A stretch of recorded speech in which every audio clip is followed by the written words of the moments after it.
Early this morning, I got a look at a Ford, the Focus RS, actually the only one in this country. It's one of 12 performance vehicles that Ford is rolling out in the U.S. Stephen Odell is Ford's Executive Vice President of Global Marketing, Sales, and Service. We've got 4 of these performance vehicles unveiled so far. You had the Mustang GT 350, you had the Ford GT, and the new F-150 Raptor. Now, this is number 4. 8 more to go. Is this part of a push to change the company's image? Well, no, it definitely helps the company's image, but you've seen the bandwidth, we discussed it earlier, of the products that Ford can offer, you know, from a Fiesta or a car in South America, all the way up to that huge, I think it's a 750. I was just looking at the F-750 Tonka truck that's coming out in May. Will be produced in Ohio, by the way, no big deal, with its own turbo diesel engine that you're bringing in-house now.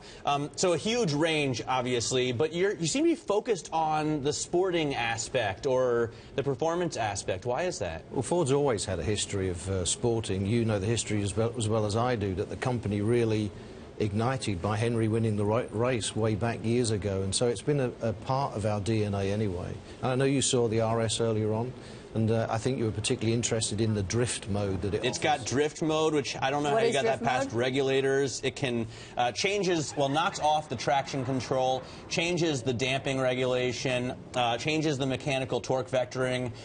So on a track, it allows you to oversteer as you go around thank the corner, you, Stephen. rather like Ken Block. In fact, Ken was involved in the development with us. So, Stephen, what's the point of performance cars?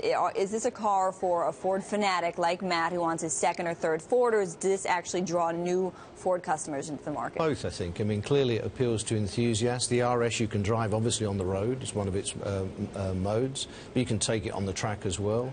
The GT is absolutely for an enthusiast. We've said fairly limited production, 250 a year. We find it actually brings in new buyers to us as well. A lot of luxury considerers actually consider an enthusiast car. One of the coolest things about Ford's history and the GT is that, you know, Ford wanted to buy Ferrari way back when, and when the deal fell through, they said, fine, we'll just make a car that can beat them, and they made the GT. I have heard that Ferrari is up for sale again. Well, I read the same things that you do, but we're fine with our plan, thank you very much. Talk to us a little bit about the advertising strategy. Obviously, you're the Chief Marketing Officer. How will Ford's advertising budget look different in 5 years than it does today in terms of the mix you spend on print, online, on Snapchat, product placement? I don't know. Well, digital has certainly grown. I mean, I go back maybe 15, 20 years ago. 15 years ago, our spend on digital was below 10% around the world. Probably closer to 45% now. But you can spend on digital and it can be a lost message. It has to be relevant. Yeah. It's better, I think. I think communication in general has moved from interruption to involvement. We want to give people messages that they actively want to share. And, you know, I think 4 or 5 years' time, we'll all stop talking about the connected customer, because it will just be like electricity. It will be, you know, what everybody does. So what medium is the most effective bang for your buck for that digital engagement? Nothing is successful unless you do it well. But digital is clearly the most effective if people pick it up and take it. So what is that? More effective than TV? We were thinking earlier, I mean, obviously we all have seen the Lincoln ads. We really appreciate Matthew McConaughey. But we were thinking as far as Ford, you know, I only think about interacting with Ford digitally or in print ads. I don't really think about seeing Ford commercials on television. Well, actually, TV is important in markets like India. It's important, although that's very strong digital as well. In Spain, that skews heavily towards TV. A lot depends on the patterns of the way that customers consume their media. Yeah. Assuming you do all the campaigns, though, well, what is the most effective medium? I still think it's a mix. I don't think you can pendulum away completely, but digital is clearly a growing percentage. All right, let's talk about the Matthew McConaughey commercials, the True Detective-style Lincoln commercials. A big attempt to revive the brand. First question, did you call Woody Harrelson? I don't know. It was pre-me, but we're delighted with what Malcolm's doing. He's doing for us. Yeah. What kind of turnaround have you seen so far in Lincoln? Obviously, the preliminary numbers look pretty good. Yeah, last year, we saw the brand grow by 16% in the US, which was double the growth in the luxury segment. This year, already 12%, and that's driven by new products, principally. And in China, we've only got 9 or 10 dealerships. We aim to have 25 by the end of the year.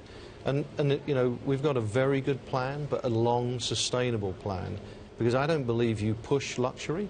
I think people pull luxury because they want it, and that's going to be driven by the products we put out there, as well as the communication. So you are the global chief marketing officer, and obviously China is got to be a huge focus for you because it's growing so quickly for Ford and for Lincoln.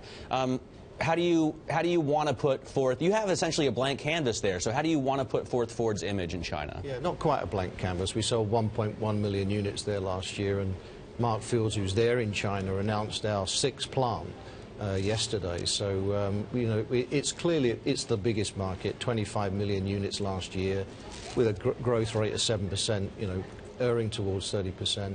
We've got the right product mix there. We've got more product we can introduce. We mentioned Edge yesterday. And very relevant to the consumers. And when we launched Lincoln in China, it's a very, very strong brand. It's got really no history other than they like the Americana involved with the Lincoln brand. I want to bring it full circle. Only a minute left, but I want to ask you about racing. How important is racing to you, and is the GT part of a new racing strategy? I mean, it's headed for Le Mans. Was that a question or a statement from you? Well, we know that the GT is going to head for Le Mans, right? I mean, are you going to beef up? We haven't commented where it's going from a racing perspective. We're concentrating on a road car. It's a fabulous product, and well, you think we should go racing with it? I think you should. I'm just wondering, do you plan on stepping up your racing involvement, because you're getting so performance-oriented? We've got racing elements all over the world, including grassroots, and RS actually is going to help us a lot with the grassroots too. A little rally action for the RS. Well, you need to take a car out. All right, I look forward to driving both of those vehicles. Thanks so much for joining us. Really appreciate it. Stephen Odell, the new Chief Marketing Officer globally for Ford. Pretty exciting, pretty cool performance car.